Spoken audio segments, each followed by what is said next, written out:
Welcome guys, and in this video I'm going to show you how you can add 4-hour time frame on NinjaTrader 8. So what you'll need to do is basically go right here where it says a minute and click on configure.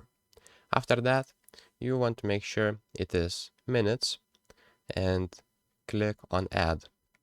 Right here where it says label, you can just name it on 4 hours, and where it says value we need to multiply 60 by 4, so it is 240 because it is 4 hours, and that's basically how you do it.